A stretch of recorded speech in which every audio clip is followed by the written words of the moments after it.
Muhammad Yasin, retired senior advisor, Emirates STPI. We have some distinguished speakers, including Mr. Dr. Muhammad Mukarram Khan, Director General Cyber Vigilance, Pakistan Telecommunication Authority. Mr. Chaudhry Mudassir Naveed, Chief Executive Officer, Universal Services Fund. Sir Pervez Iftikhar Saab, International ICT Consultant. Ms. Kulzeba, she will joining us shortly. She's the founder of and Chief Executive Officer of Red Marker Systems. Mr. Naume Oplansiki, Head of Asian Affairs Council. Mr. Aslam Hayat, Senior Policy Research Policy Research Fellow, Learning in sorry, sir, Learning Asia. Okay, sorry. Partner Hayat and Noorwala, and former Chief Corporate Affairs Officer and Telenor Pakistan. Today's session will be chaired by Mr. Jahanzeb Ibrahim, Member, Telecom, Ministry of Information and Technology and Telecommunication. We will be joined by Dr. Abid Suleri, Executive Director of STPI. She will be joining us. Sorry, he will be joining us online. So I welcome all of you in this panel discussion. Before we start this panel discussion, I have some housekeeping rules. Every speaker will have 12 minutes for their time. So I request you to please manage the time accordingly. And this session will be more online on the social media website. So if we talk about the internet resilience in Pakistan, we are facing some extent of internet disruption from past 1 year. If we look into the economic impact in 2024, Pakistan suffered 1.62 billion in economic losses due to the internet disruptions, and this is the highest globally. If we look into the connectivity issue, internet speed, Pakistan have dropped up by 40% of recent months, with this an average speed reported to only 7 to 8 MB. In this slowdown has been exacerbated by government efforts. I'm so sorry, I'm very confused. I don't know what's happening with me. So I'm not following this.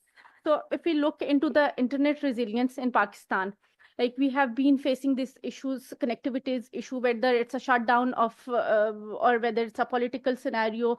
I think it's more than 9,000 people, more than 9,000 hours which we have faced internet connectivity issue. So in today's discussion, we will delve into the details, whether it's an infrastructure problem, whether there are any other concerns involved in this internet resilience. Also, what are the challenges and the step our government and PTA are taking to overcome these challenges. So before we start the panel discussion, I would like to request Mr. Pervez Iftikhar for his presentation for the scene setting of the panel discussion.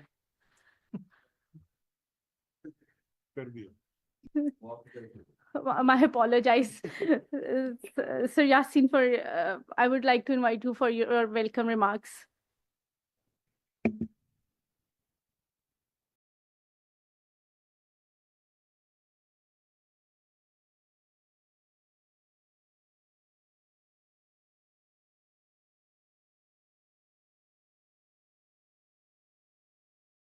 Dear participants,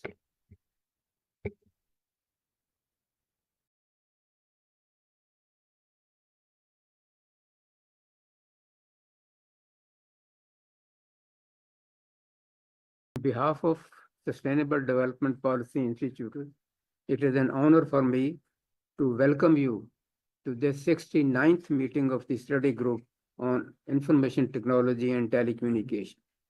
This public-private dialogue will focus on the vital issues of preserving the lifeline of internal and global connectivity by strengthening the internet resilience in Pakistan. The indifferent performance of the internet is causing multiple problems. The reasons put forward by the government may be genuine, but prolonged slowness and disruptions on the internet are unacceptable, because the internet is not just an enabling tool, but a lifeline for economic and social interactions. A recent Ookla speed test report ranked Pakistan 100th out of 111 nations for mobile internet speeds and 141st out of 158 for broadband, despite using 25,141 petabytes. Only 32.9% of the population have internet connectivity. According to PTA, we have over 196 million telecommunication subscribers, 142 broadband users, and a good number of data users. There is also an increasing demand for digital services. Fast, reliable, and responsive internet is critical. Besides, Pakistan continues to experience growing number of cyber attacks and disruptions. Therefore, a resilient internet is essential for education, communications, healthcare, agriculture, manufacturing, business, transportation, and governance, etc.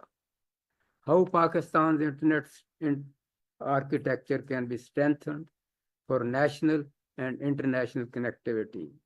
Lately, the reasons given for slow internet have been the disruptions in the undersea submarine cables.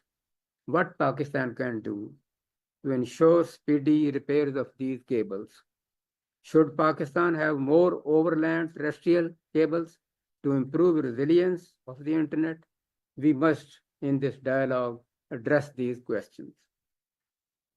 SDPI is grateful to the chair, the panelists, and attendees from academia, industry, and policymakers, regulators, and others who are participating in this dialogue. I sincerely thank the SDPI teams who are involved in organizing this meeting. I am sure this gathering will come up with important planning and policy recommendations, which we will share with the relevant stakeholders. I thank you.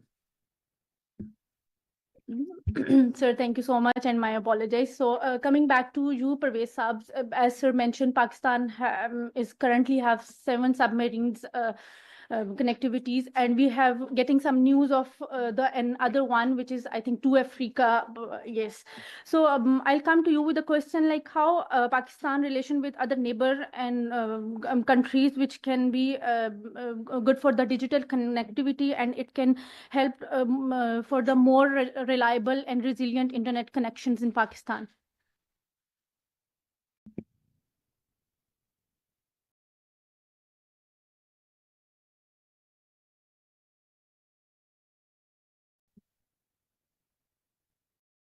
Assalamu alaikum. Thank you very much, SDPI, for giving this opportunity. Since I have only 12 minutes, so I'll confine myself to the international connectivity of the internet and talk about the resilience of international connectivity. Some basic facts: global trends indicate that the content providers and cloud networks, they account for more than 70% of all bandwidth. I think in Pakistan, it's even more. We don't have any real figures, but I think in Pakistan, we can safely say it. So 80% of the traffic is related to the content, cloud networks and content providers. And then, of course, there are active services like video conferencing and emails, which operate through the data centers. In case of Pakistan, there is no large global point of presence in Pakistan, so which can provide such service in the country. So such POPs, if they were in Pakistan, we would have we could keep the traffic within national boundaries. But therefore, the international connectivity becomes extremely important for us. Even Pakistani platforms, many of them are hosted abroad. So when you look at the international POPs, we see that they are located around us in the region, not in Pakistan, but on the eastern and southern side of the country. And therefore, to to bring the local contents. They bring the content to the local CDNs, but they don't have their own POPs here. Unfortunately, we do not enjoy a very good relationship with them. They complain that the country, blocks them or threatens to block them whenever they deem our content to be unlawful. So, whether it is true or not, I don't know. But apparently, it looks like what we read in the press. It seems this is true. They cite several other reasons, of course, for not bringing their POPs to the country. Legal framework, commercial dispute resolution mechanism, privacy issues. They say that the state demands us to compromise privacy. That is one of their complaints. Emotion-driven censorship, policies which are related to storage, and they are of the opinion that the incentives given by the state are not enough for them to come to Pakistan and establish themselves here. So we have to connect to these platforms abroad. We are forced to do it because, as I said, we don't have anything in the country. So, and for connection abroad, we are forced to do it at this point in time via undersea cables. So we have 6 undersea cables. Of course, in this map, you see 7, but one is in decommission in the meanwhile. We have 6 undersea cables. There is one overland cable also. We'll talk about that in a moment. But the 6 undersea cables are working, connecting us with different parts of the world. One thing we notice from this chart is that the available capacity is much less than what is being used. But that is maybe a topic for another seminar. We have a 16 terabits approximately per second capacity, and we're using a little more than half of it. And not only that, the future connectivity is also based on undersea cables. If you see 3 more cables coming to Pakistan very soon means this year and next year, we will have a tremendous amount of capacity.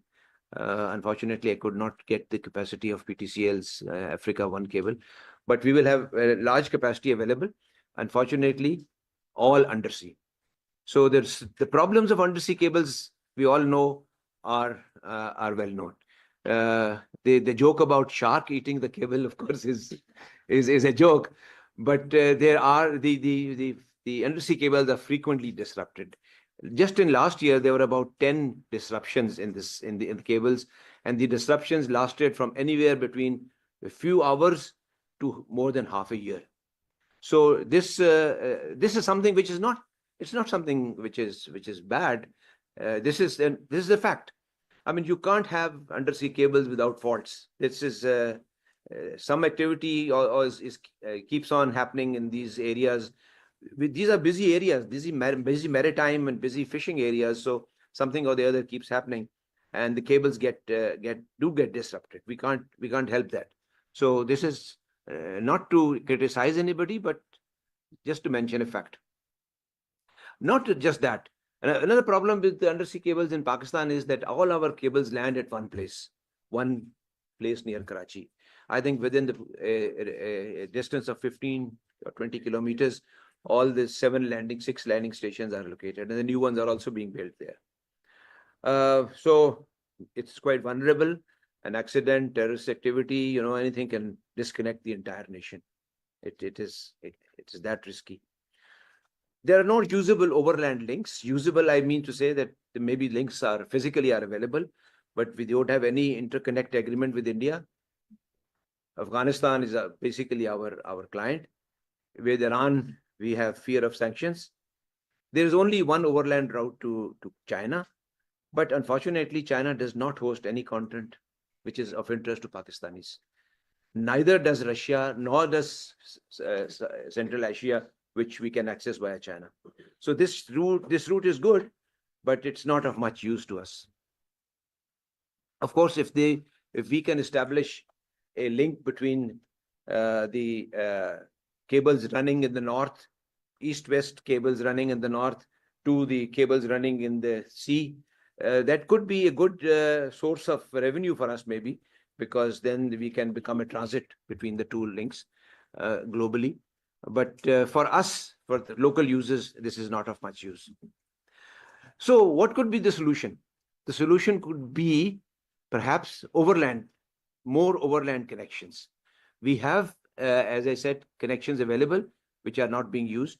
But if these connections are used, then there are several global points of presence platforms which we can use, which we can access easily, especially those which are on the eastern border. Now, I know there are political implications of that, but this has definitely advantages. Another advantage is, for example, it can add redundancy to the domestic network, because most of our population lives on the east side of River Indus, and we can, have links going outside the border and coming back again.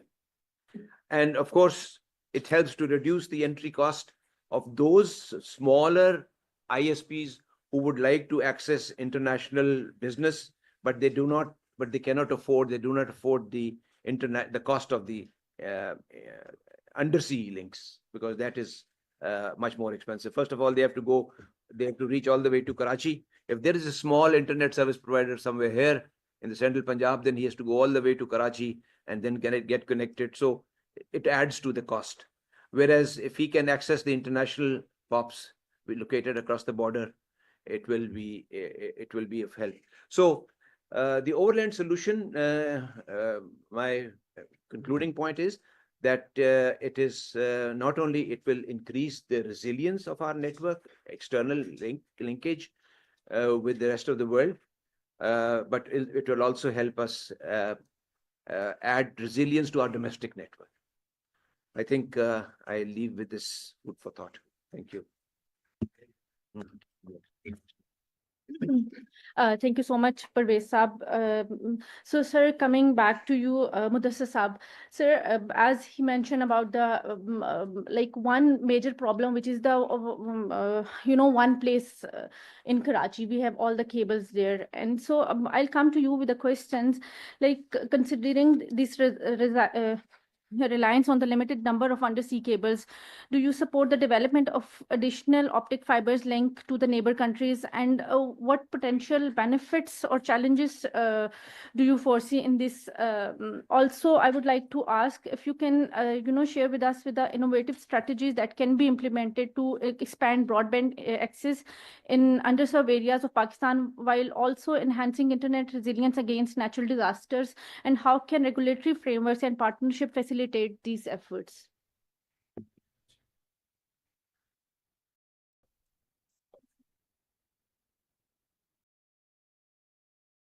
Assalamu alaikum ji, everyone. Thank you very much for inviting me here today.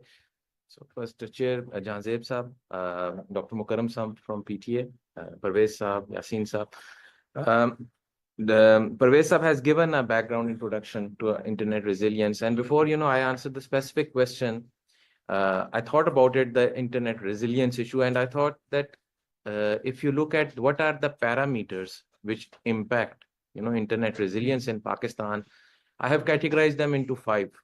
Okay. So from a user perception, internet resilience is that they are not getting internet, or they are not getting internet up to the speed which affects their user experience. It could be due to the throughput.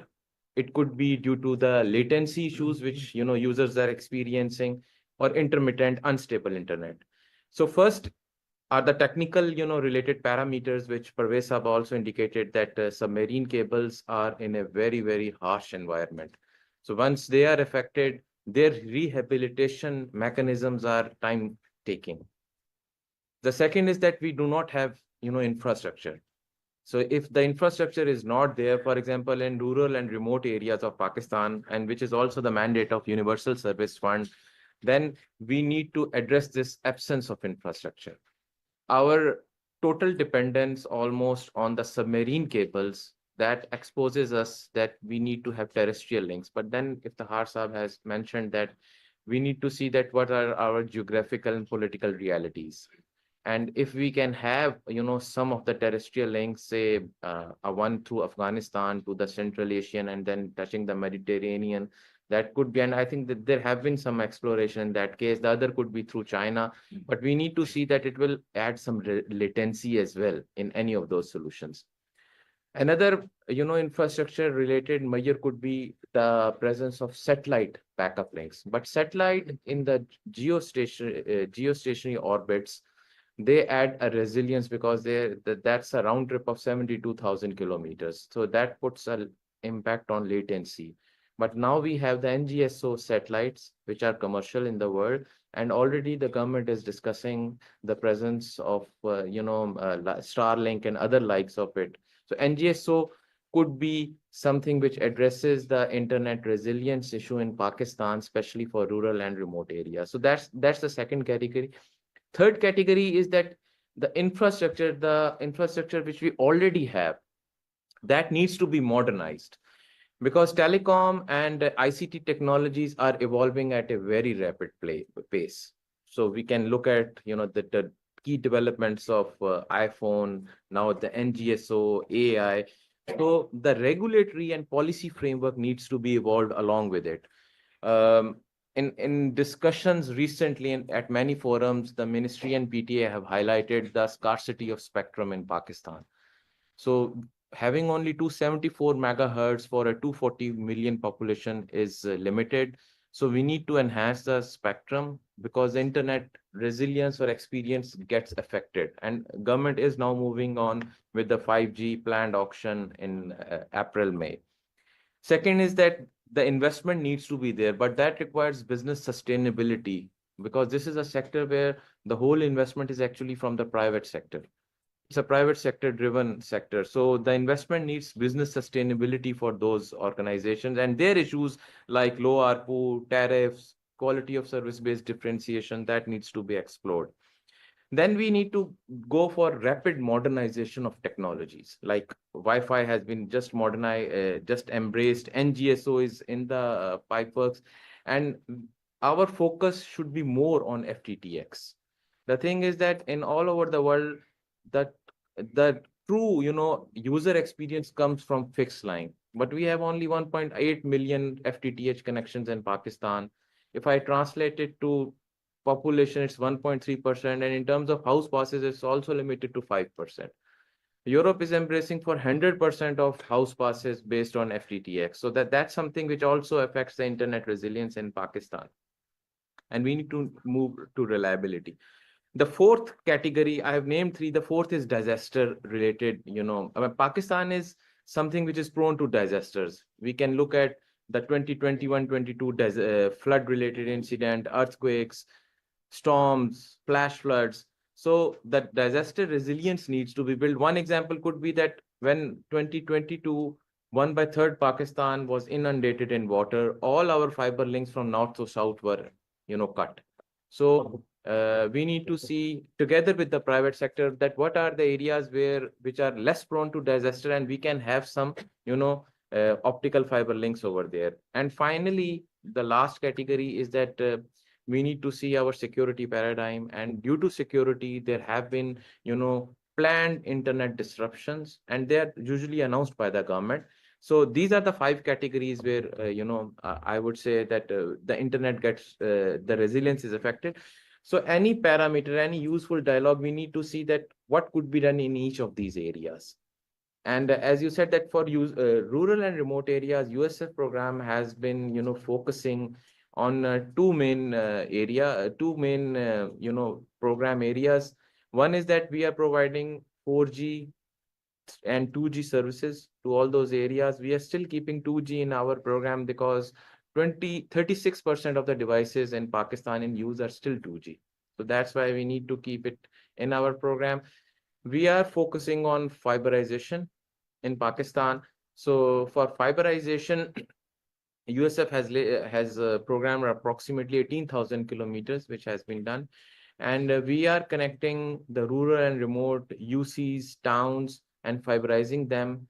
And the last mile, we expect that the local loop providers actually provide the final links, because there's a lot of retail, potential which can be explored by them. So one last point I would like to highlight again is that resilience in terms of the international connectivity, submarine cables are the main mechanism to carry the traffic, but we should be exploring the terrestrial links and also embracing the new technologies like NGSO satellites. Thank you. So thank you so much, sir, I think if we are talking about the modernization of the infrastructure, now we are facing the issues of cyber threats. In this evolving area, I will come to you, Dr. Mukarram Sahab. So according to you, what strategies are being implemented to enhance cybersecurity and protect telecom infrastructure in Pakistan, particularly in these evolving cyber threats? And how does the collaboration between PTA and National Emergency, and Computer Emergency Response Team (CERT) aim to strengthen Pakistan overall cyber resilience and Pakistan trust in digital services? Thank you very much.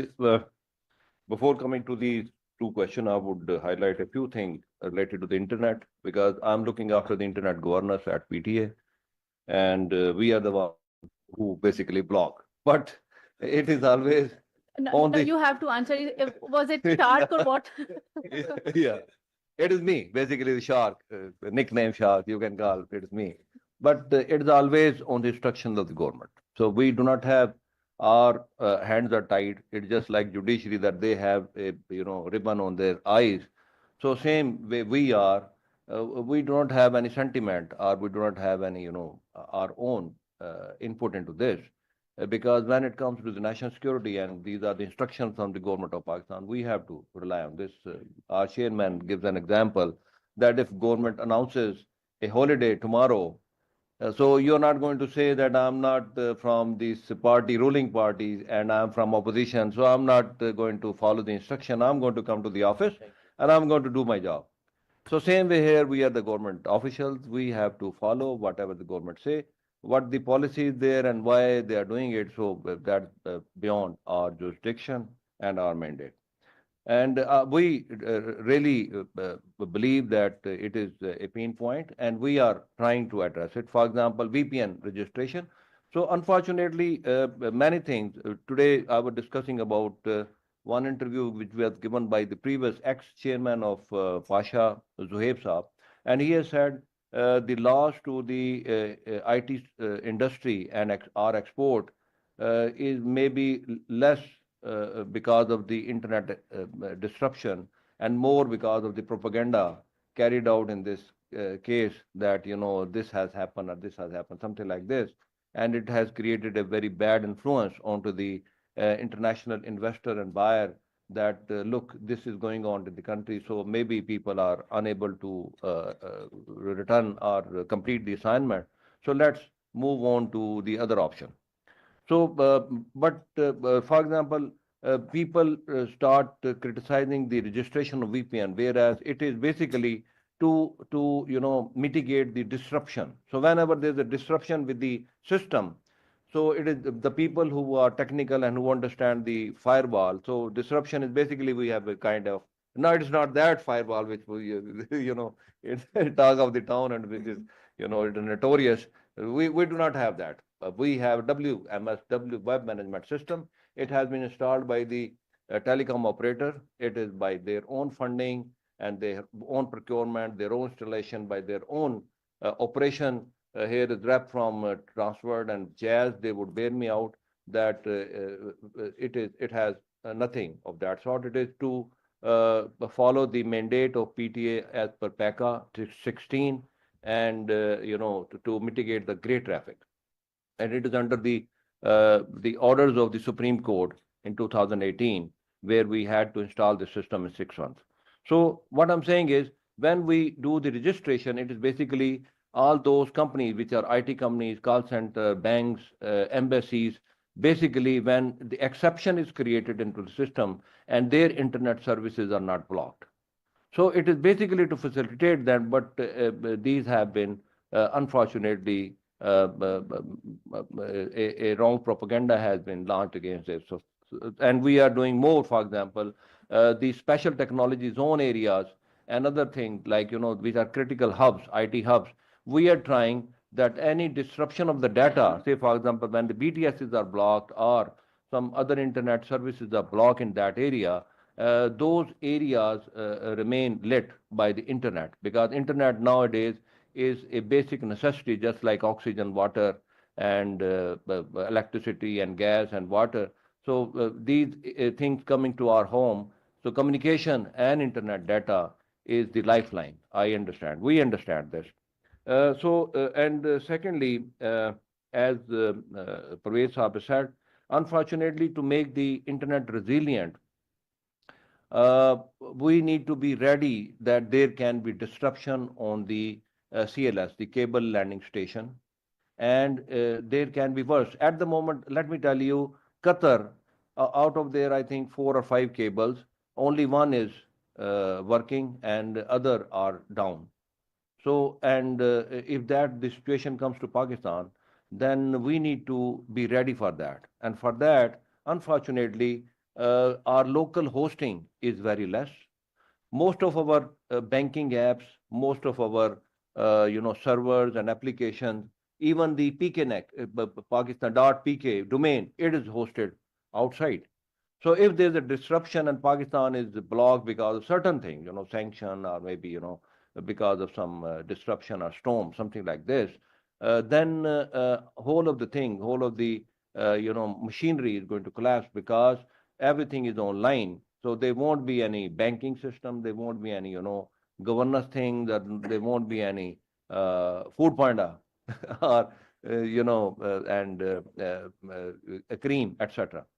So for that, we need to invest heavily and convince people that there should be local hosting, there should be IXPs, so that the local content, unfortunately, PTA's website is just across the road. So we are on the eastern side, and NTC is on the western side of this blue area road. But we have to route it through Omantel or Singapore and come back. Just a distance of 500 yards, we have to traverse about 10,000 kilometers, and then we have to come over there. So it is unfortunate because NTC has not joined the IXP. And similarly, ComSat.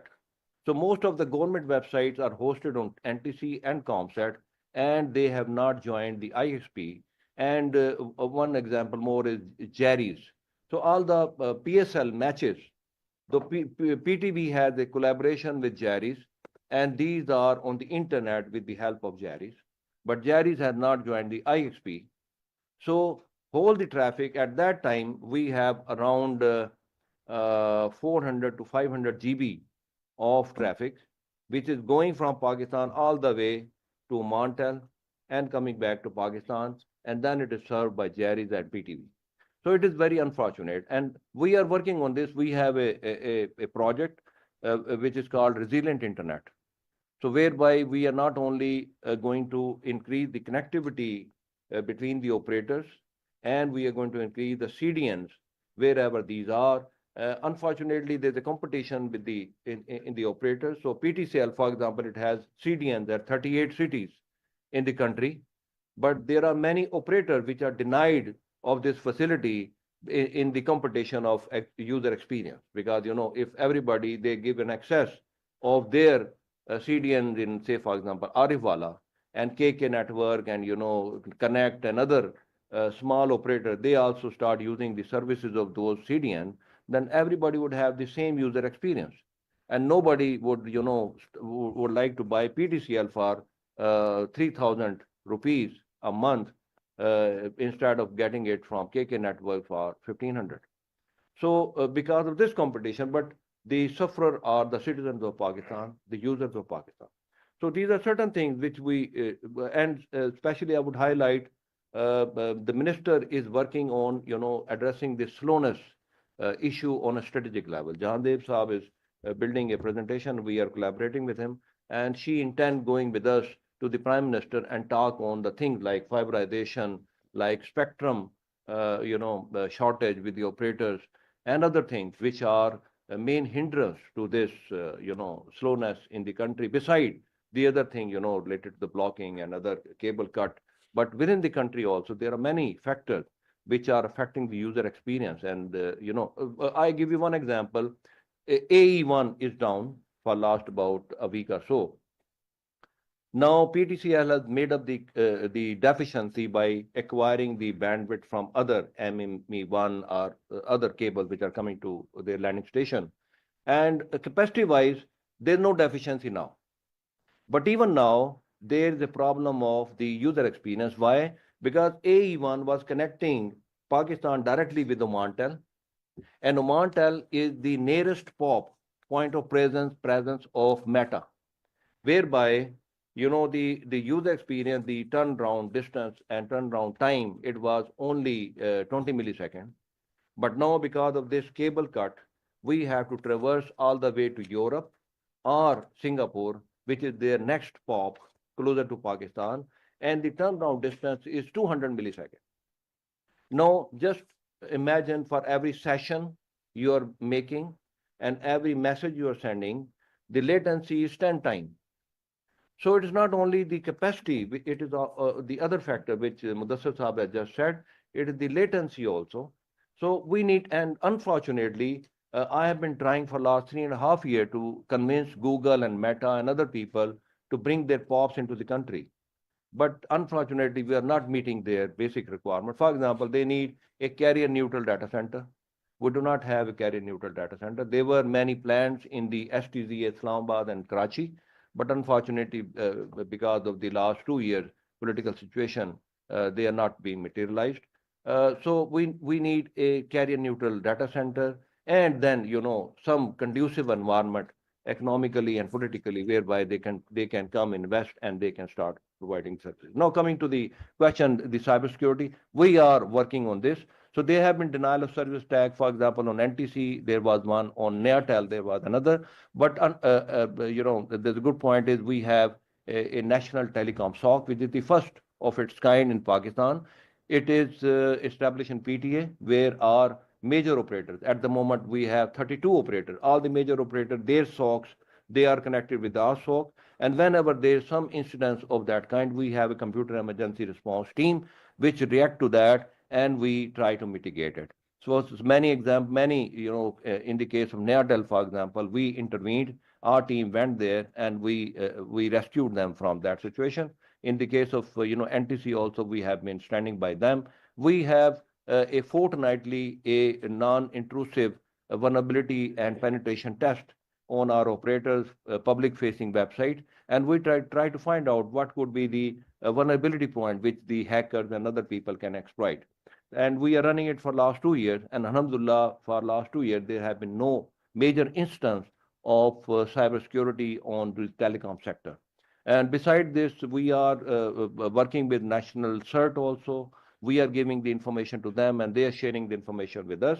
Their CERT and their SOC is still not operational, but we, in their absence, we are doing this job. We are sharing, whatever we see on the dark web and, deep web, any instance and data breach or anything, we share it with the government organization and other thing. And wherever there's requirement, we send our team to, either to help them to mitigate the problem or to strengthen, so that these instances are not done in the future. Thank you. Sir, thank you so much. Now I'll come to Ms. Gulzeba Saiba. As internet disconnectivity and disturbance not only restrict us from using the X or other platforms, but these are disturbing us in daily lives. Or if we look into the economic impact of this internet disruptions, like over 2.37 million freelancers are currently working in Pakistan. So these internet connectivity issues, how you see the challenges facing Pakistan internet infrastructure, and how can addressing these challenges enhance the digital landscape in education, and how can securing new investment in international connectivity infrastructure enhance digital education initiatives, thereby contributing to the overall economic growth of the Pakistan and the IT sectors? Thank you so much, Sadia. First of all, apology for 10 minutes late. I was not late. I was downstairs parking in everything. So I will not be able to give you any technical side of the background as my colleagues are giving. But as Dr. Mukarram mentioned, he is the shark and we are the victims. So, we are those bites which are taken by these sharks, and I will give you the end user perspective because I am running my own IT company. I'm Pasha member also. I'm PSEB member also, and I'm executive member Rawalpindi Chamber also. So yesterday I was in Sialkot and I was hearing the kind of the same stories in Sialkot also related to these infrastructure problems, internet and otherwise also. So first of all, as I just heard, absence of infrastructure, and that is something which was supposed to be solved, and then we are hearing absence of internet, which was not the plan. And if we talk about edtech, health tech, I'm running my own edtech. But if we talk about edtech, health tech, agri-tech, or any other tech or any other exports, as we claim that we'll take the IT exports from 2 billion to 25 billion, which is a national kind of, objective these days. And recently I met Zarar, the secretary, and he was saying that I have talked to the prime minister, and the prime minister said that, okay, do it like 15 billion, if not 25 billion. And even if it is 15 billion, how are we supposed to do it without that internet, right?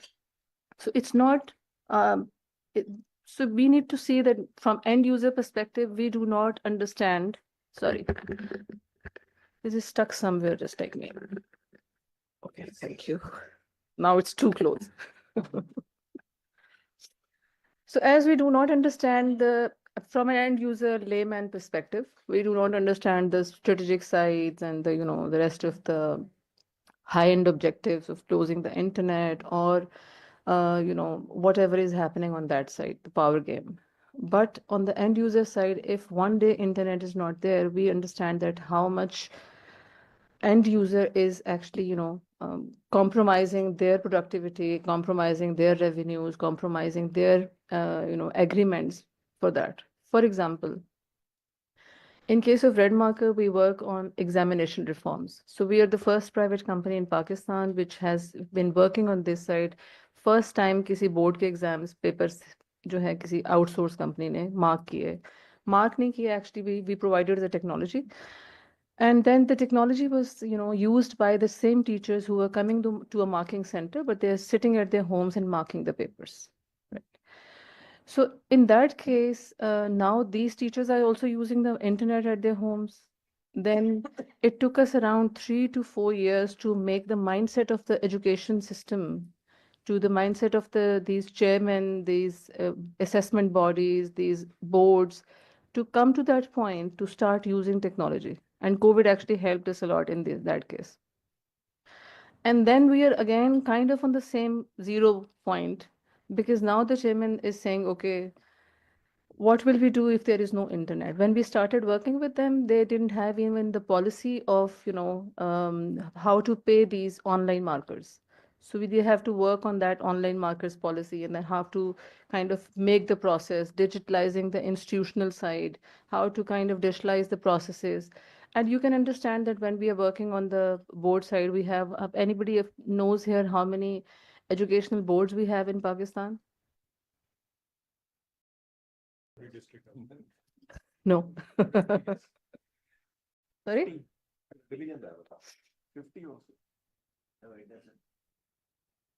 32, right? So 32 educational boards means we are establishing 32 standards for entering the universities.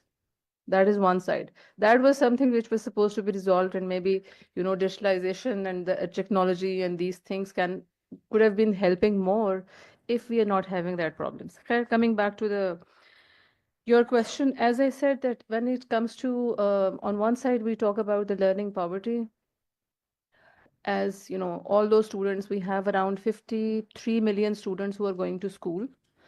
And whenever I go to any session, we are talking more about out of school children, rather providing the quality who are going to the school also, because they are the ones who are dropping out and coming out of school children. So those who are going to the school, what is the kind of quality of education we are giving them, we all know what is happening in the education sector. I don't have to explain this, but that is extremely, extremely disappointing that we are not prioritizing it in any ways. Secondly, and when we talk about, the global, obviously when the infrastructure will improve, we can make the global classrooms, we can obviously improve the digital literacy, we can talk about the hundreds of benefits if it is coming to that infrastructure improvement, but how and when is the question that we're already, at the tipping point, we can't be more late. So if we are still discussing that, how are we going to do that and when are we going to do that? And whatever is done in last 5 years, so I know multiple, because I'm working in the same domain, edtech domain, so I know multiple startups who have been, who have closed the business in Pakistan, that they've moved abroad, or they have started working remotely, closing the startup. Or what if you talk about the international investor side, so when we were raising the funding, to every investor was asking us the same question as you were mentioning about the image of Pakistan when it comes to, everybody is saying the same thing, that internet is not there. So they were also saying that how are you going to kind of, scale up, and how are you going to penetrate more in Pakistan? Because when it comes to internet or infrastructure, that's not there. And that is something which is not in the control of any business person or any technology person who is working on the ground, whether it's freelancer, as you mentioned, whether it's the remote working persons. I know when multiple people, Australia has recently changed the policy. They're not giving remote work to Pakistan because of the same reasons. They're giving it across the world, but not in Pakistan. So multiple people working remotely from Pakistan, they have to move either there or even otherwise they have to change. So other than remote working, and I'm telling you the investor perspective, so what they are supposed to do is, because when we're talking about how to kind of, scale the education technology so that we can actually increase the IT export side also. So investor perspective is this, that, okay, you don't have internet, you don't have infrastructure, you don't have political stability. And these are the points which we discuss on every panel and everywhere. But obviously, when it is not coming to a stable position, we're not going anywhere. So investor is saying, okay, well, you can come to Singapore, or you can come to Dubai, or you can come to Saudi and start a company there. And then we are 100% willing to invest in the startup. And this is not just me when I'm sitting here, it's the overall startup community which is facing these challenges every day. And it's actually Pakistan mein business वैसे भी एक jihad है. So anyone who was doing that jihad actually is really not up to that jihad level now. They're very close to being shaheed. So so we need to realize that, when are we going to kind of provide that enabling environment which we talk about everywhere? When are we going to make that ease of doing business which we talk about everywhere, other than internet? And internet was the most basic thing on which every single technology, every single startup, every single Pasha member, I was Pasha member, and all the time the Pasha member group is full of the same discussion: internet disruption, VPN registrations, and the agreements cancel, and sometimes they're getting the fines also from the international vendors. So maybe I will leave everyone with a question mark. When are we going to do this? This is like hopefully soon, inshallah. Thank you. I think it's alarming. Like, we have entered in 2025, and we still talk that we need infrastructure, we have to work on this. Because after COVID, we move on digitization, like whether it's education, health, or something. But now one other challenge which we are facing of climate change. So I know in many panel discussion, we talk about the, phase out of,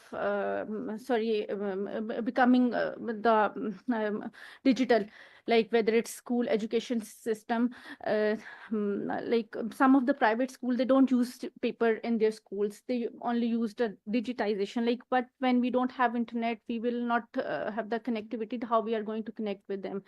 So we have our next speaker, Naomi. He has joined us online. So I'll come to you with a question like, how are the Pakistan's relationship with the other neighbor influencing in digital connectivity, and what lessons can be drawn from the impact of the summer 2022 floods on the resilience of the country's internet infrastructure? Hello, everyone. I'm just going to try to share my screen if that's fine with you. I have a PowerPoint. Okay. Please let me know if it works well on your end. Are you seeing the PowerPoint?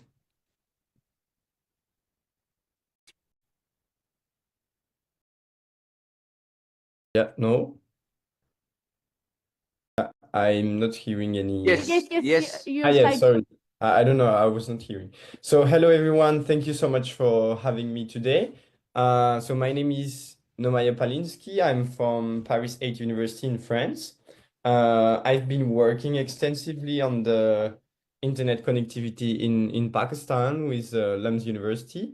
I'm part of a research project which is called EPIC, which stands for Exploring Pakistan's Internet Connectivity.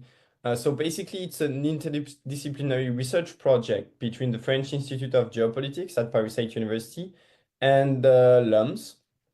So I come from social science, basically geography, and we are working with computer scientists at LUMS University, Dr. Zattash Uzmi, who has also worked on the IXP project.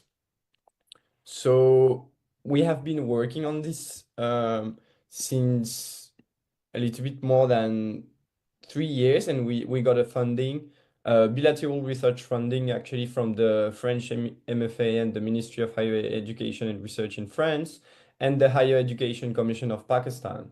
So we have been able to visit both countries. Also, the Pakistani researchers came to France under this collaboration.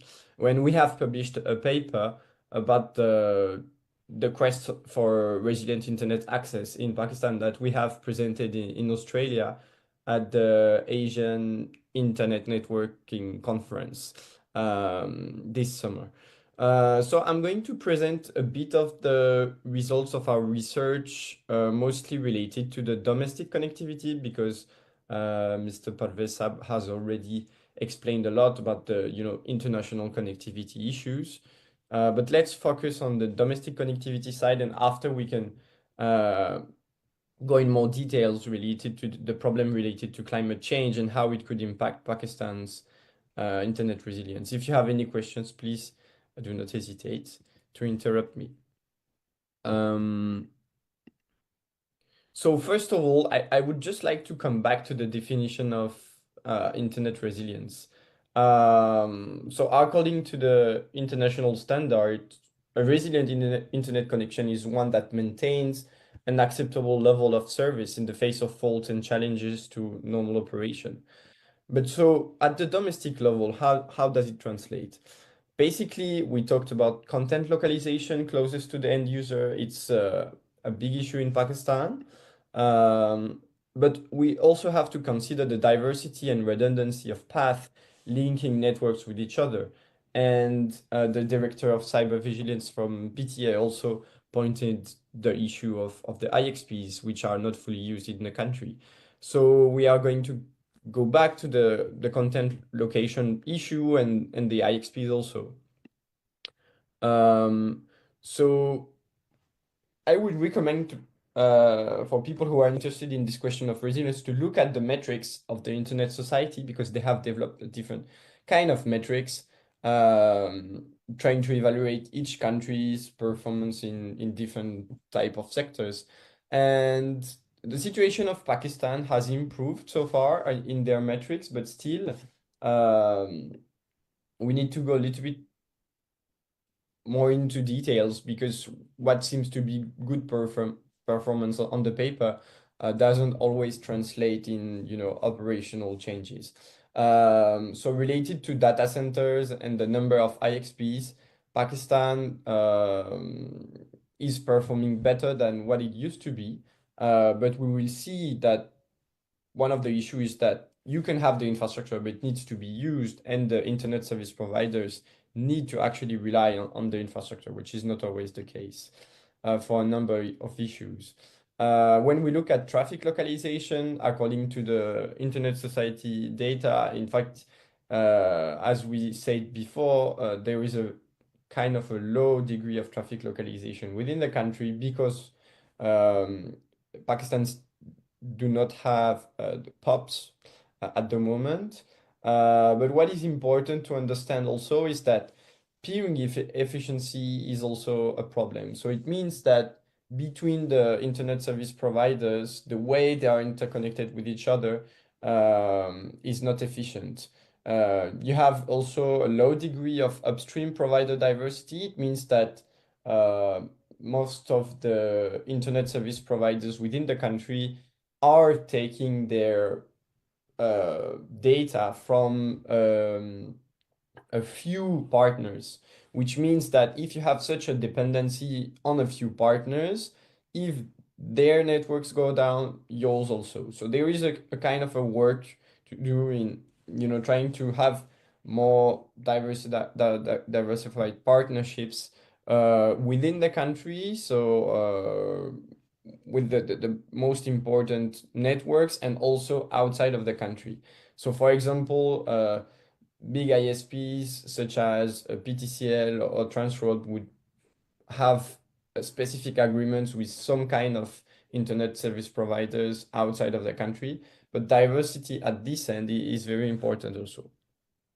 I'm using here data also from Internet Society, which has been used by Aftab Siddiqui, who is a Pakistani working at now Internet Society. He used to be working at APNIC. You can find all his presentation online. He presented this at the SANOC conference, which happened about a month ago. And he tried to compare, popular content locality between within the region, and it seems that in fact popular content locality is quite low in Pakistan compared to the neighbors.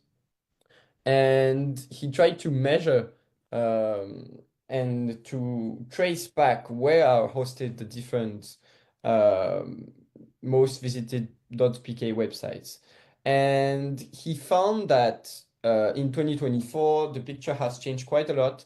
And you have a strong dominance of one provider, which is Cloudflare, which is a US provider, which also has a local presence within Pakistan.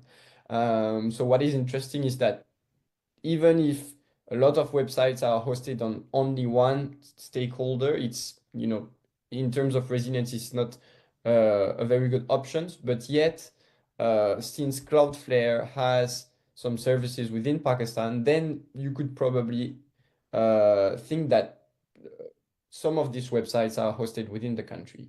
Though when you host a website within such services, you don't always know, where you are hosting your services. But what was interesting also to see is that there is a very low level of local hosting at local stakeholders. So NTC, for example, has 32 websites, mostly government websites. When you look at Cybernet or even PTCL, they do not host a lot of, .pk website. But when you look at the government websites, Cloudflare is also the first place, but you have much higher diversity of local stakeholders hosting gov.pk website, which is quite an achievement, because when he did the same measurements in 2020, I think that there were still a lot of websites hosted outside of the country, and it's from the government side, and it seems that it's not the case anymore. So after we talked about the content locality, another important point is the IXP. So for the people who are not really into these technical details, so basically an IXP, an internet exchange point, is the place where different internet service providers can freely interconnect with each other. These places are very important to bring resiliency and redundancy within a network.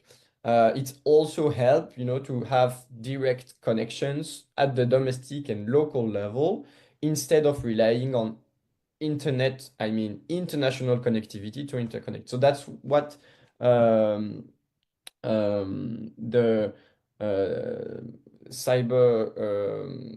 for the director of the cyber vigilance from PTA explained is that in the same city, you can have one ISP and another, but somehow they do not interconnect with each other directly. So it means that even though their networks are very close to each other, they have to interconnect outside of Pakistan, like in Singapore and in Oman, to talk to each other.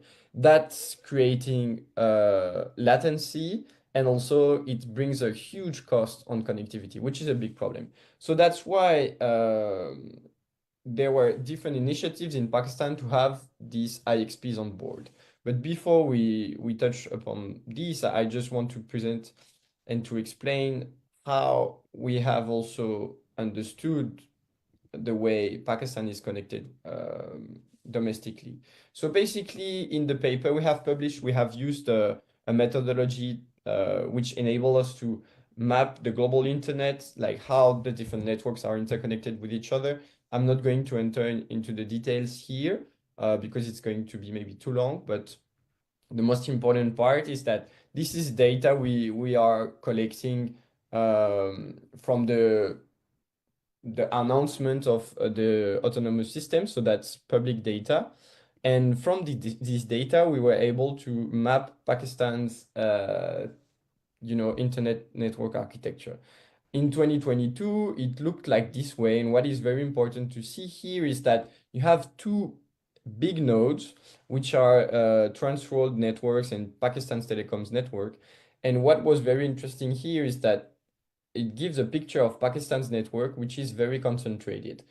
And what is important to see here is that other ISPs like Nayatel or other companies at the time, they had to interconnect to these two networks, to talk to the rest of the network within Pakistan, which is a problem in terms of resiliency, because it meant at the time that if these 2 points were down, then the whole network would go down with them. So an ideal topology would be that all the links would be connected to each other, and so if PTCL is down, then Nayatel can still have some connectivity with Cybernet, which is not always the case. And so that's why the PTA came with this project of having these internet exchange points. This is a presentation made by Ahmed Bakrat Baloch, who is also working on cybersecurity issues at PTA. And at the time, he was explaining how many internet service providers were connected at the IXP in Islamabad and Karachi. And you see here that, for example, PTCL is connected in Islamabad, but at the time was not connected at the IXP in Karachi.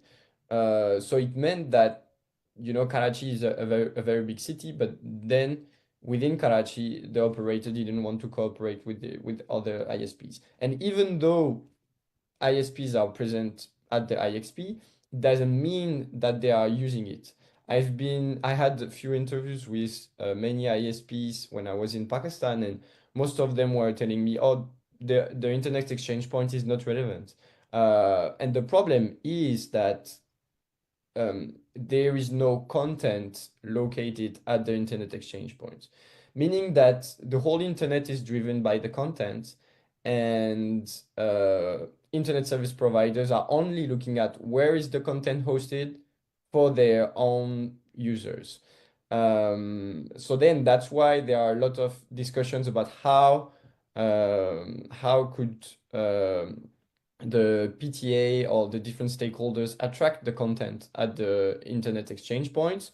So the internet service providers have incentives in interconnecting to it. But then comes another issue, is the issue of, as you said, competition between internet service providers. Some internet service providers have CDNs and they do not want to share this competitive edge with their opponents. So that's some kind of an issue. And when you look at the history, Amit, can you Yeah. please conclude in 2 minutes? Yes, sorry. So yeah, I just wanted to say that there are new initiatives in that regard, especially the PTCL DKIX partnership, but still it's kind of controversial for some people because it's still not a fully neutral place, because PTCL is partnering with an international partner. But yeah, we can come back to this later. I just want to finish with, a short word on the floods, saying that, and the problem of climate change, but maybe we can have a discussion on this later. But what is important to understand is that now we are facing systemic crisis with different, vulnerabilities being interconnected to each other. So issues related to cyber, electricity, and climate change are interacting with geopolitics. And in such an environment, it's extremely important to consider resilience, domestic resilience, international resilience, to prevail events such as the disruption that happened during the summer 2022 floods. So yeah, I cannot explain too much on that, but please, we can have a discussion after. Thank you so much for your attention, and I hope it was interesting. I will stop the sharing of my screen. Thank you so much. A quick comment, then we'll come to the next. Yeah, I have a few comments. Very good presentation. I would like to have a copy of that and would like to interact with LUMS and your project to understand what are the issues in the internet governance and how we can improve on this. Basically, one reason is most of the government websites are hosted on two platforms. One is NTC, another is ComSat. These two are not using Cloudflare, number one, and number two, these both are not connected with the ISP. So mainly that is the basic reason of the low performance of the government website. So thank you very much. Thank you so much, Dr. Mukarram. So I'll come to you, Aslam Hayat Saab, with a question like what specific measures can be implemented to assess climate risk and map vulnerabilities in Pakistan digital infrastructure, ensuring the resilience national internet framework, and how can international collaboration enhance the development of distributed network that supports cybersecurity and connectivity in the Pakistan?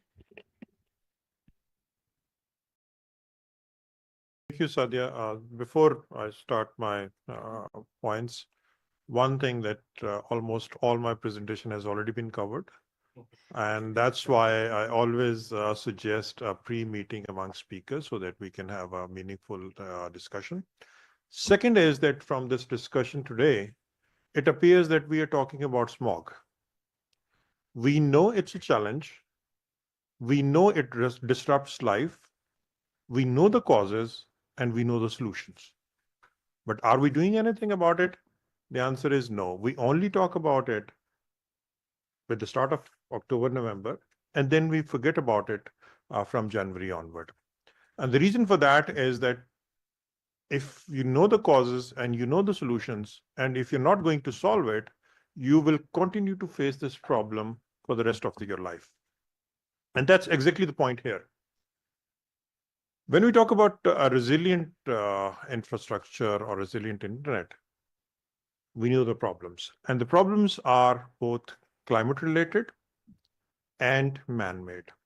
On the climate side, we know that Pakistan is one of the countries which is worstly hit by the climate change. We have unusual climate pattern.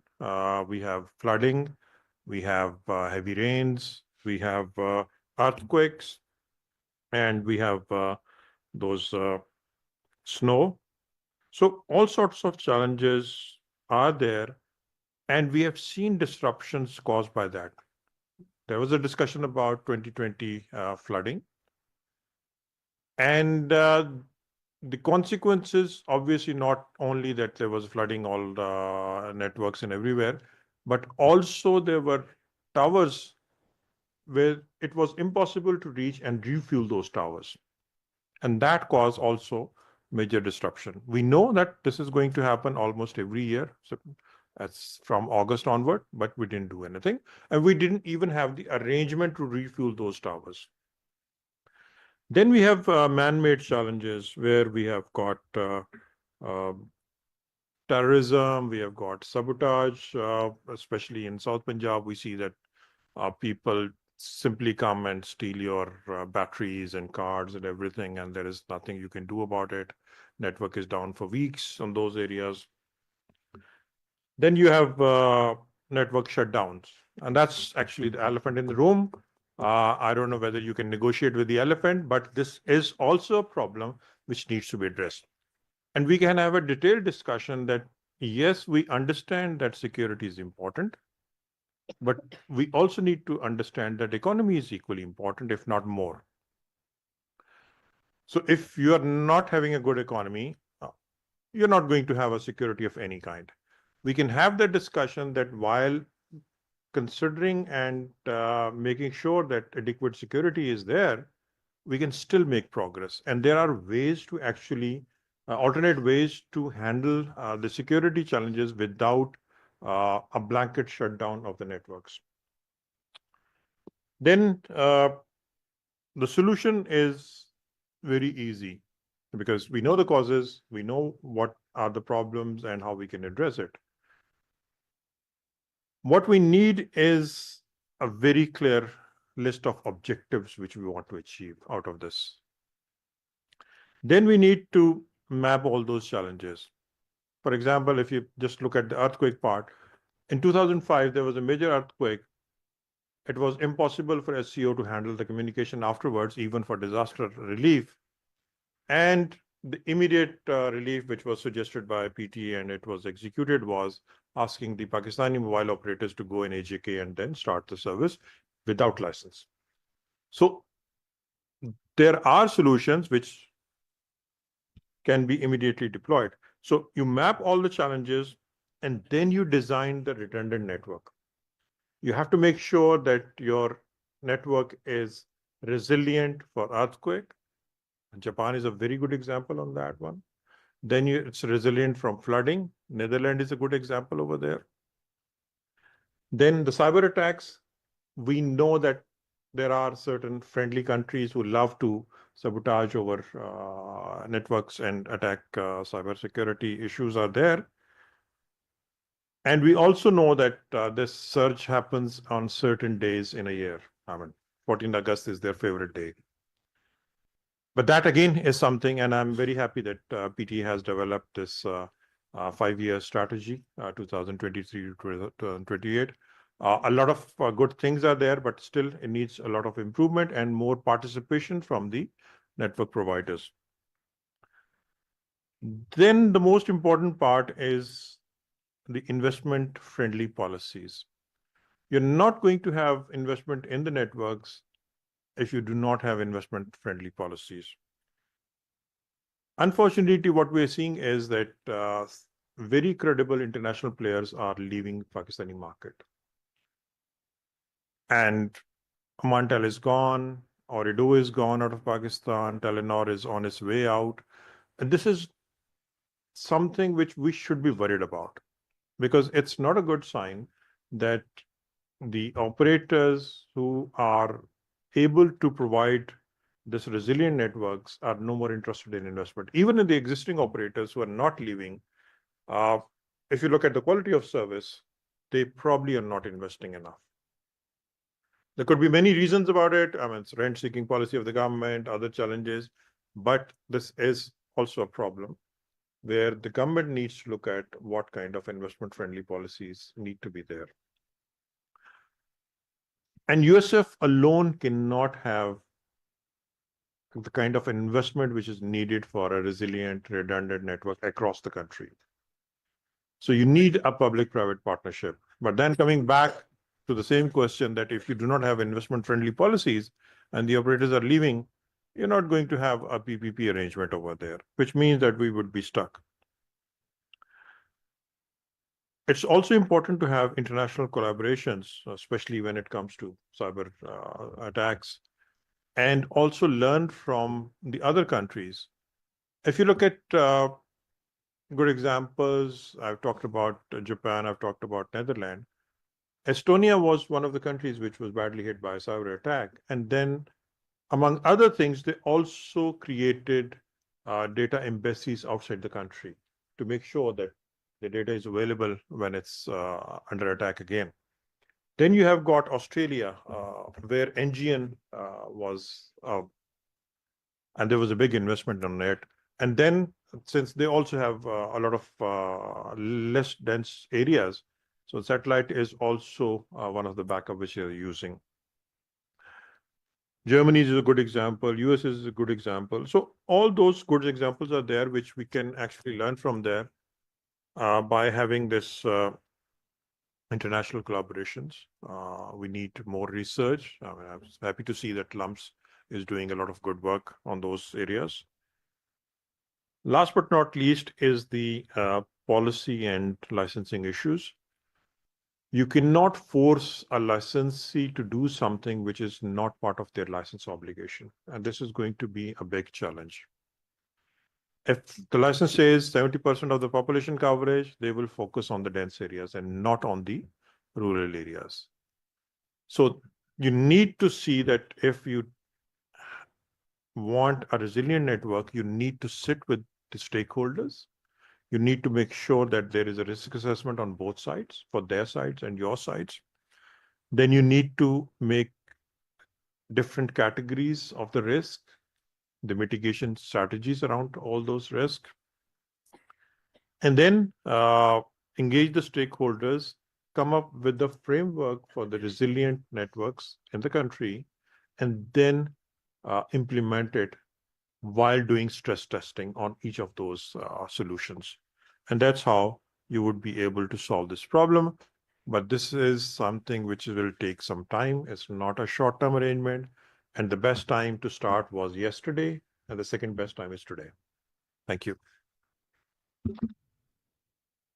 And thank you so much. Since we have 3 minutes left for panel discussion, so I'll come to you, everyone, every speaker one by one for one key recommendation on this subject. Then we'll go to the conclusion.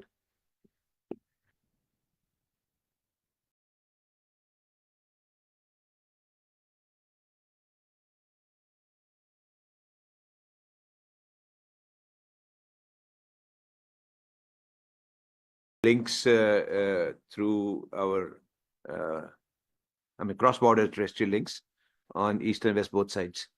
That's my recommendation. And also embracing that.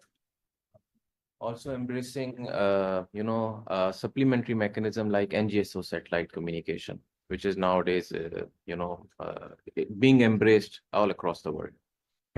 Yeah, I would like to have a 360 view of the complete problem as a whole and addressing it at, at a national level. These are piecemeal things. We are trying with the ministry, to make a comprehensive strategy, maybe 2 to 5 years, where all these issues are addressed and interlinked with each other.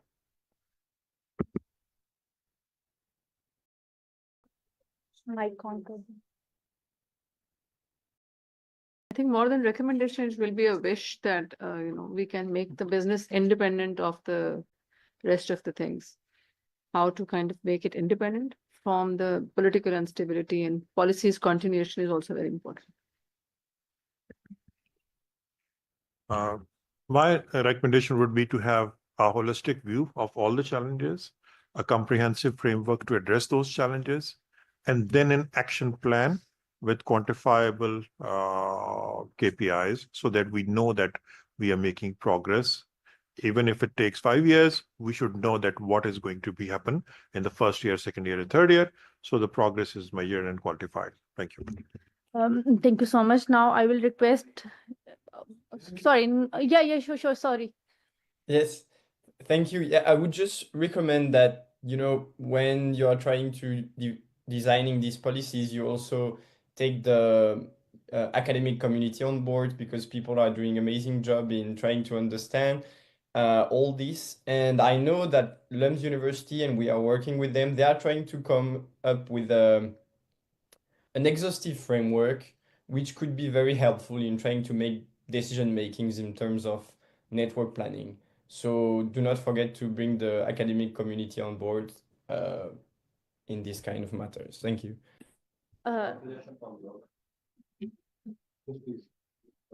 So we do have a question answer session. Okay, we can take your.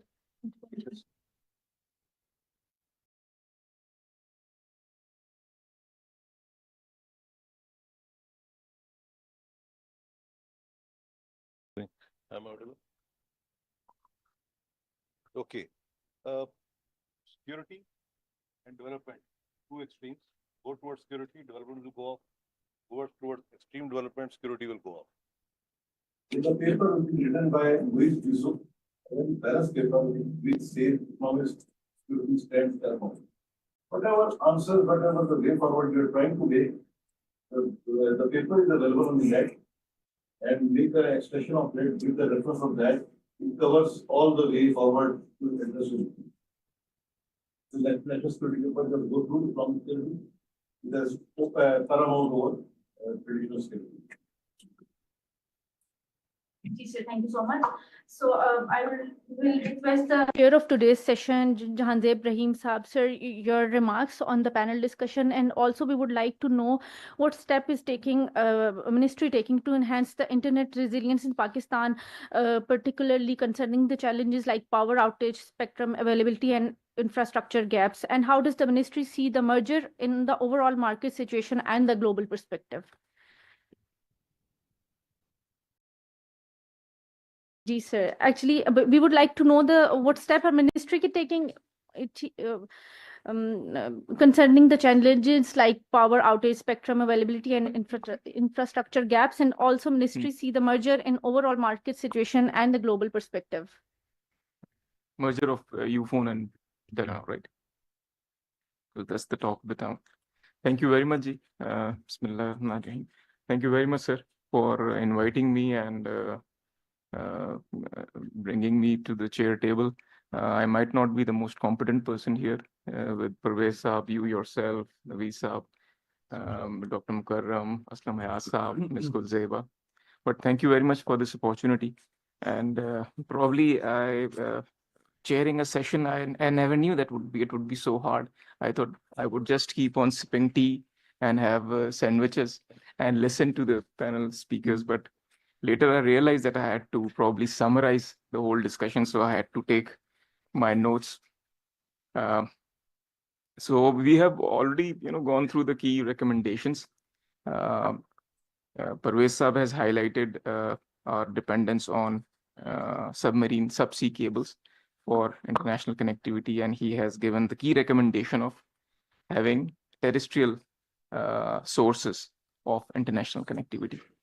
Of course, that would require us to consider certain political aspects as well, because more or less we are the two major sources of terrestrial internet would be, again, our borders on the north and on the east. So then Mudassir, CEO USF, has highlighted certain key aspects of the resilience, including throughput, again, subsea and terrestrial connectivity, disaster resilience, and security context. And he has, in his opinion, has highlighted having low Earth orbit satellite connectivity as a tool, as an alternative to subsea and terrestrial connectivity. So this was his key recommendation, Leo, because we see that, we have SpaceX with almost more than almost 6,000 satellite constellation today in more than 110 countries. Starlink is operating. So, and now they are also working on technologies like direct to cell. So it will be a major disruption. and it will be a major source of bringing resilience to the overall digital infrastructure connectivity. Dr. Mukarram highlighted the importance of having a 360-degree view, a holistic view, and developing a comprehensive strategy involving all the key stakeholders. This was highlighted by Aslam Hayasab as well, to have a comprehensive strategy and a plan to map our weak points, to map the requirements we have, to map the weak points, and then come up with a comprehensive strategy and a plan.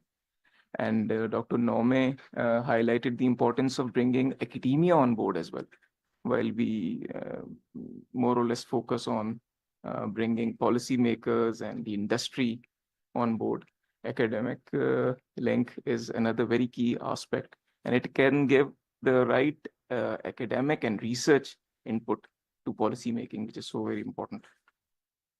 Madam Gulzeba highlighted a very important point. It was a learning experience for me, that and it will be a challenge how to keep the economic or the business policies independent of any political changes.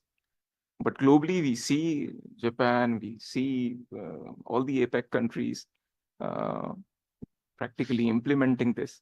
So maybe we can come up with SDPI can take the lead and come up with a charter of business stability sort of thing. I am sure Dr. Abid Suleri and under leadership of Brigadier Yassin can come up with this initiative. How to make business and economy independent of political changes in the country. Lastly, Brigadier Ubaid had a very key input, and he highlighted research from Dr. Mueed Yusuf, which was who was the ex-National Security Advisor, to go through the important his paper regarding economic security of the country. So this is about the roundup, which of course my notes are not very comprehensive, so I apologize if I miss anything important. I was unable to really understand the different maps and the graphs showed by Dr. Nome. I will go through those later to understand, because those seem very interesting.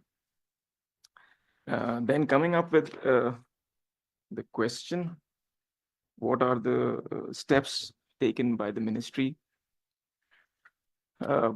Yes, first, I will share few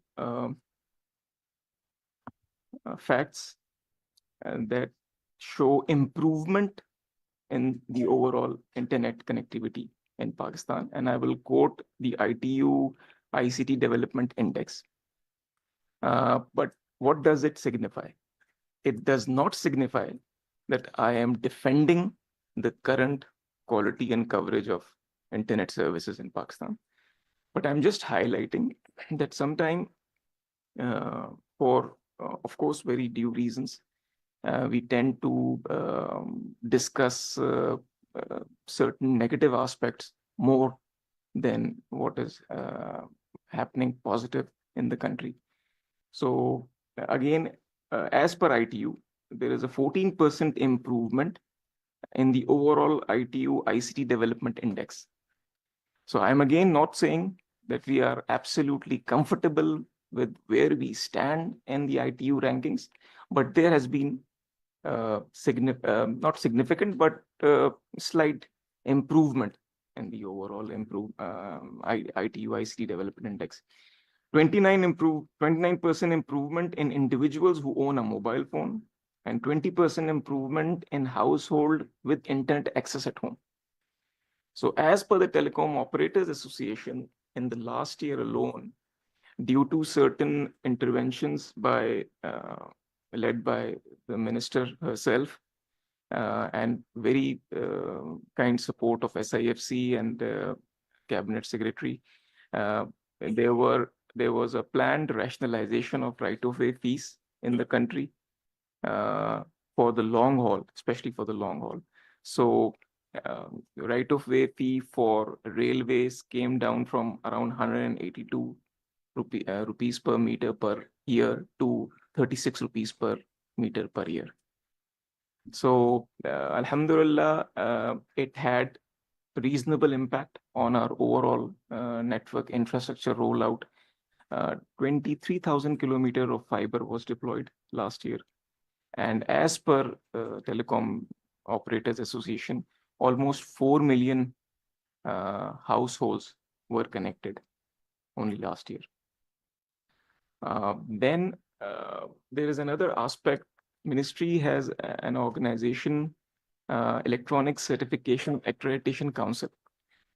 So again, this doesn't get really highlighted, but Pakistan ECSE has acquired, alhamdulillah, web trust audit for the public key infrastructure set up in Pakistan. So there are two major, accreditation forums or standards globally. One is led by the Europeans, HC, and the other by North American, and Canadian financial associates. It's a global standardization, and Pakistan now has become one of the 37 countries that have this web trust audited public key infrastructure. So the root certification authority has already been web trusted twice, once in late 2022, now in late 2024, and our issuing CA certification accreditation authority is also in process of being accredited. So Pakistan will be one of those 37 countries that have this accredited public key infrastructure. Then, of course, my senior used to say, and I quote this again and again, having life without a vision is like a journey without a destination. So to all the young scholars here, incidentally we had the opportunity to present the vision of the IT and telecom sector to the Prime Minister a few times. So because generally when we talk about vision, we talk about vision in very general terms, having universal coverage, having high-speed internet broadband. So we quantified the vision into certain facts that can give us the right anchor. So for instance, if our Okla, Brigadier Yasin said, we are almost 100 in ranking with 20 Mbps of download speeds today. So we aim to be giving our users at least 100 Mbps of download speeds. So I'm talking about the various parameters and variables in which we are trying to define our vision. So one is quality of service, which is the speed. Then in terms of fiber connectivity, if today we have almost 1.8 million subscribers in Pakistan, which on average, if the ratio is almost 1:3 for each fiber subscriber, we have a house, we have a fiber of at least 3 people have access to fiber. So if 6 million households are connected, and the total population in terms of household in Pakistan is almost 38 million. Out of this 38 million, due to 40% poverty, our addressable market size is almost 20 to 22 million households in the country. So we target to, inshallah ta'ala, cover at least 10 to 12 million households with fiber in the next 5 years. Then we have, alhamdulillah, after the mobile device manufacturing policy in 2020, we have a capacity of manufacturing or assembling almost 60 million handsets in the country per annum. And we are utilizing 22 to 24 million handsets locally. So our target is to monetize this existing capacity for our exports. Similarly, we have 120,000 kilometers of optical fiber manufacturing capacity available in Pakistan. And of course, we all know that we are not using that much fiber in Pakistan. So we also intend to export our optical fiber cable manufactured locally in Pakistan. So these are some of the aspects. Again, we are located incidentally within a region where almost 40% of the global population exists. So 3 billion on the right side, then almost 400 million on the left side, Central Asia, Iran. So Pakistan has all the right opportunity to become the next, as Secretary Saab usually say, the next Suez Canal or the digital corridor itself. But of course, that will require the right set of policies to attract the content providers in Pakistan, to content the top tier data center operators in Pakistan, like Equinix or Digital Realty or China Telecom. So this, in a nutshell, encapsulates our vision: quality of service, connectivity, fiber connectivity. I missed out one: health of telecom sector, which Aslam Hayat Saab had highlighted earlier. So it is extremely alarming for the government to see Qatar Telecom or Oman Tel or now Telecom exiting Pakistan. So health of the sector is another. Contribution to GDP is another. We are, as per Pakistan Bureau of Statistics, we are contributing only 1%. The digital sector is contributing only 1% to the overall GDP sector. The global average is almost 5%. So our target is to at least target for 3% within 5 years, inshallah ta'ala. So these are the parameters. I'm not sure if I'm really able to elaborate these and have made my point clear enough again. But I'll be available, inshallah ta'ala, till 11:50 to take this offline as well. Thank you very much.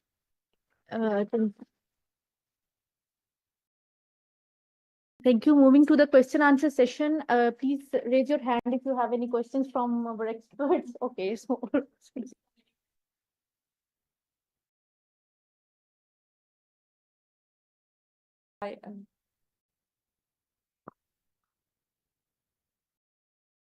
I'm Saleha Qureshi. I'm from STPI.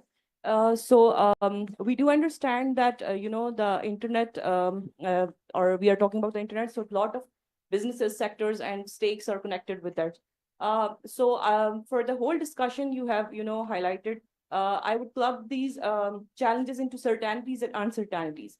For example, as an end user or as a layman, I would say that certainties are, political, strike or political protest.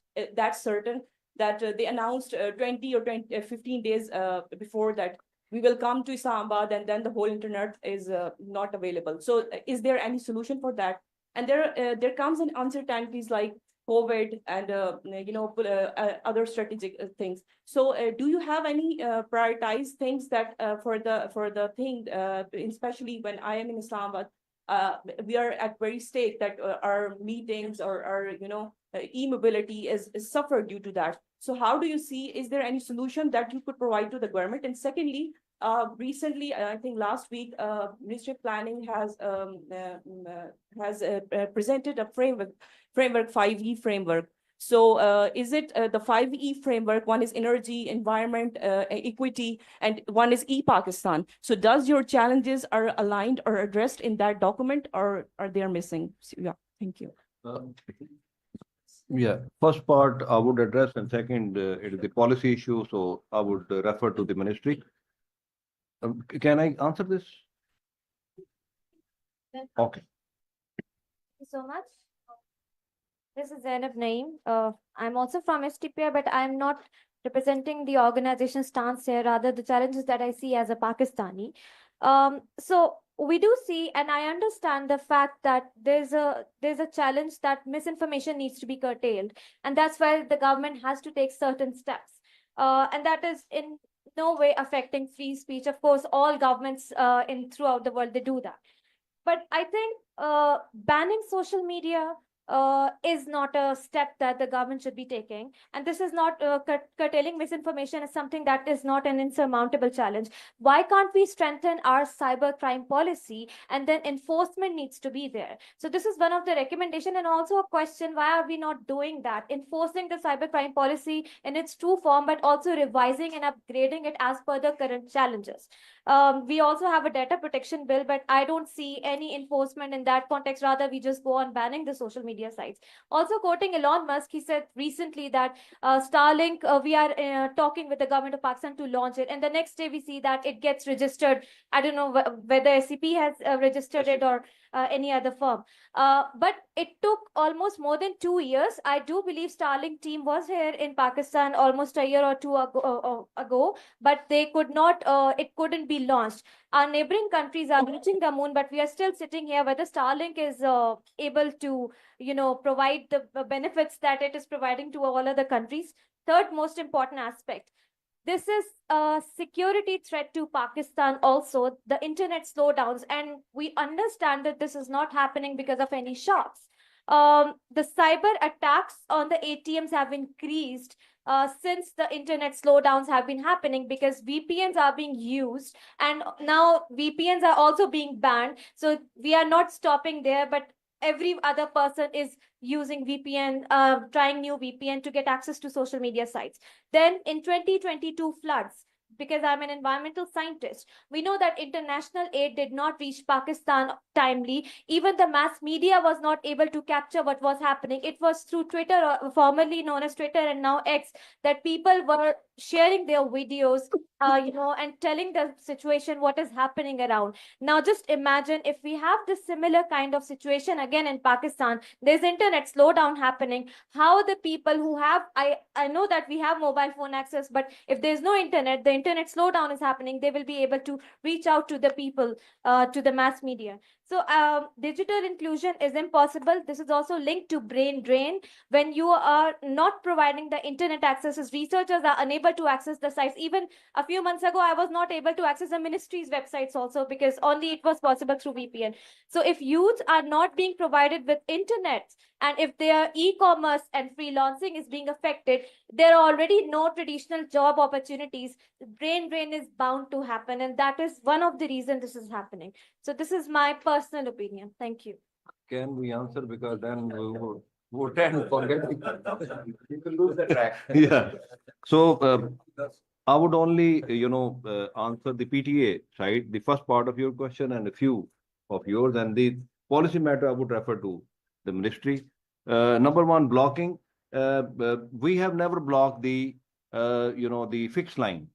So the internet coming to your homes, the Wi-Fi, another thing, it was never blocked. So if you see the track record, even the 9th May or this recent, disruption, only it is the target is the mobile, and that too, localized in certain area, the BTSs, the data services on those BTSs, the communication and data, this is blocked.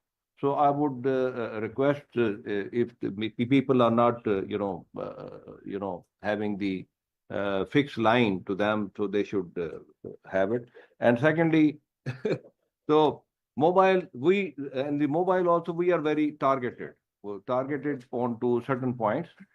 And in those also, we are, requesting people to register, get their VPN registered. So now coming to the VPN, the other part. Let me tell you, it is a facility. It's not a hindrance. It's not the problem. It's the solution to this internet blocking. Please try to understand this way. So first, we started internet, the VPN registration in 2010, and it was to facilitate the IT companies, call centers, embassies, banks, and other people who are using this. And basically why we are registering, because there's so much of grey traffic coming to the Pakistan. And the basic purpose of installing the web management system was to mitigate the grey traffic, billions of rupees In pursuance to that, the Supreme Court of Pakistan in 2018, they gave an order because we were still considering whether to install this system or not. They gave us 6 months to install this system. So basically VPN and all this traffic, gray traffic comes through VPN, and then it is opened onto the what we call SIM boxes. And then, the gray traffic, we make a call to our people abroad. So basically, VPN registration was done to facilitate the LDI operators initially, but then to the other people like IT companies and other things. Now, recently there was an issue which was highlighted by Pasha that for VPN registration, they need to have a static IP. So in Pakistan, there are very less static IPs and they have to pay more. For example, a normal internet connection is for 3,000 and for static IP, they have to pay 5,000 more per month. So we have started registering based on the MSISTN, the mobile number. So mobile number, because the freelancer, they use the mobile broadband. Many IT companies, they use the mobile broadband. They do not have the fixed line connection. To facilitate that, we have just started it, and we are registering people to facilitate that. Then there was a requirement that, okay, this VPN is only allowed to the IT company, freelancer, and other people. What about the general public? So say, for example, if I want to use certain thing, on that, so how would be covered? So then we started issuing the VPN providers licensing. So it is basically try to understand, we have to strike the balance between security and economy and other thing. So this is the requirement of the security that the VPN, so I give you an example where it has come from. So there was an incident where 2 Chinese were murdered in Karachi. And the LEA, law enforcement agency, they have been trying to trace where the calls came and where, so it was through the VPN and through the WhatsApp and other things. So they do not have any visibility, though we have certain laws, but VPN laws, the access through VPN is not covered on the WMS. So basically, it's because of that, and it's not only Pakistan where the VPN licensing is there. We are adopting the model of India. So India, there are certain rules in that it is there that they have to get the license and registered, whereby they are mandated, they are bound to keep the log of 1 year with them. And only as per the IFTA, only the law enforcement agency would be allowed to access that, log of those VPN providers, whereby they can trace it back. This is the only purpose, and PTA is not going to hold it. So there's a misconception that PTA is going to monitor. PTA is not going to monitor it. PTA is not going to have that log. The log would be with the VPN providers. And only as per the IFTA, there's a very strict rules as per IFTA. Nobody can access it without the, court order or something like that. They can get an access to those, something like this. So this is basically that. As a policy, I would refer to MOIT. So actually, I apologize, but I've lost track of the question. There were so many questions. There were multiple comments. X blocking of X and And 5 Pakistan. The challenges you highlighted in this discussion, are they addressed in that, or you propose something else? Ji, bilkul, in alignment with the 5E framework, and it was probably published earlier in 2017. So this is the revised 5E framework, and the brand name is Udan Pakistan, inshallah. So within the Udan Pakistan framework, we are, you must have heard the news. The minister Sahib has already tabled a law, Digital Pakistan law, Digital Nation Pakistan law, which envisions establishment of a digital commission in Pakistan, chaired by the Prime Minister, and then a Digital Nation Pakistan authority to execute digitalization across the board, horizontally in all the sectors: economy, society, governance. And Alhamdulillah, we see that now we are, mandated to, for instance, use e-office within the ministries for interministerial correspondence, sir. So that's one step towards realizing that Digital Nation Pakistan vision, inshallah ta'ala. as Dr. Mukarram said. So just to add to what you said and what Dr. Mukarram replied, to have a fixed line recommendation. But in my case, I have a fixed line at home of transport, and in office we have a corporate internet connection with static IP from Airtel, and both were compromised during the raid. So that is one part. And this is not the solution that we can say, you can have a fixed line connection when you're moving abroad, when you're traveling, when you're doing anything, any online transaction, anything happening in any sector has to have some internet. When you're blocking the internet, you're losing the trust of the nation. And I wonder if you can manage the internet blockage, but you will not be able to manage the trust of the nation again. So that trust should not be compromised on anything. And we can also set some benchmarks. Okay, let's say if some, president of US is coming, and then we have to block the internet for certain reasons. But if we are making it a benchmark for anything, anything happening around, and we are just, the solution is that we can stop the internet. That should not be the case, I guess. Thank you so much, and my apologies to all of you who have questions. You can ask this question over a tea, because we have to conclude this session on 12 p.m. I would like to request Dr. Abid Sulheri for his concluding remarks. Thank you, sir, for your patience.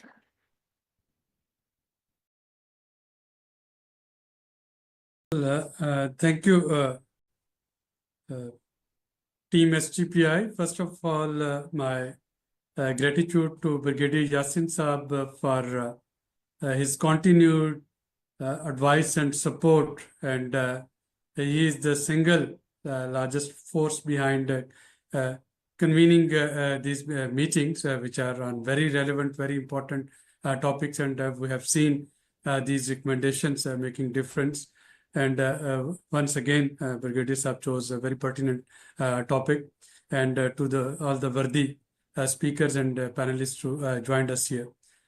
Ladies and gentlemen, today's discussion reminds me of Noah Harare's famous work, Nexus, where he says that power, wealth, the meaning of wealth shifts from having a lot of dollars to having a lot of petabytes of information. And then he also talks about artificial intelligence, where he argues that it is fundamentally different from everything we have invented so far, because this is the first technology in history that can make decision and create new ideas by itself. And that is why we need to regulate it. And I think between these two statements lies the discussion that we had today. So on one hand, we need internet. On one hand, we need all this IT for greater connectivity, so that we can capture the redefined wealth and redefined power, and we can remain in this power game. On the other hand, we also need to think of some, if I can use the word, constructive or productive way of regulating this technology, and perhaps at times either the arguments are for creating more petabytes and making use of it, or to over-regulating it. And one of the questions that was asked by Zainab, I think my answer would be that we need to learn from China and UAE and Saudi Arabia and many others, where many apps, they are actually restricted, but internet never gets interrupted. Consumers and people of Pakistan, all they're asking for some alternative. So if X is banned, of course, restricted, we are looking for some alternative app. If WhatsApp communication is to be banned, China has been using very successfully WeChat. So we are perhaps expecting some sort of an app where we can continue the day-to-day use business rather than completely slowing down and completely restricting the uploading or downloading of any sort of media file or any data. And if China can do it, if Middle Eastern countries can do it, I think we also need to come up with some sort of a solution. So the vibe and the vices that are being created around internet regulation and around internet disruption. I think now is the time that we come up with some productive, constructive solution, be part of solution, and take care of this consistency, reliability, so that we can enter in this fourth industrial revolution. Otherwise, we will miss the train. The recommendations here, they are extremely pertinent and extremely important. Of course, the team of researchers at STPI will continue our work to refine them. But to all the decision makers and policy makers here who have their say in decision making, our recommendation would be to come up with some sort of alternative, and internet disruption should be the last thing if we want to remain relevant in this petabyte economy. Once again, thank you all of you for joining here, and my apologies for not being able to be with you in person. Over to you, Sadia. Thank you so much, Dr. Abid. I guess from today's discussion, one concrete point is country's resilience depends on internet resilience. So we have joined by Deputy Executive Director, Dr. Sajid Amin, for a vote of thanks from STPI. Assalamu alaikum ji. I think vote of thanks are the most beautiful job. And I'm thankful for giving me this beautiful job to say thanks to all of our worthy. Again, I joined Dr. Abid thanking you, Brigadier Yasin Saab, for bringing continuously these very relevant discussion. And we always learn from you how an organized discussion should be. Very structured, very organized from the beginning to the recommendations. Thank you so much. Thanks to also the panelists. I know this is a very particularly the PTA, very difficult situation, very busy these days. And we understand the tough job that you are doing. And Dr. Muhammad Mukarram Khan Saab, thank you so much. DGPTA, Cyber Vigilance, coming and sharing your thoughts. Thankful to also Chaudhry Mudassar Naveed Saab, Chief Executive Officer, Universal Service Fund. Parvez Iftikhar Saab, we continue to learn from your thought leadership in this industry. Always we continue to read your work. SDPI is also thankful to Ms. Gulzeba, Founder, Chief Executive Officer, Redmark Systems. Thank you so much. And we really note your point on that internet shutdown should be the last point. Recommending PTU, very tough task that how. Mr. Nome Opliensky, thank you so much for joining us online and sharing your thoughts. Aslam Hayat Saab, Senior Policy Fellow LIR in Asia, thank you so much. And also finally, I know the equally difficult job that was on Mr. Jahanz Ibrahim, Member IT, you did very well. Despite all these challenges, you stayed very well through it. So thank you so much. And to Dr. Abid Suleri and Sadia, and to all of you for joining the media colleagues here. So on behalf of Brigadier Yasin, Dr. Abid Suleri and SDPI, I'm thankful to all of you. Thank you so much. We still have 2 minutes left if you have any last remarks.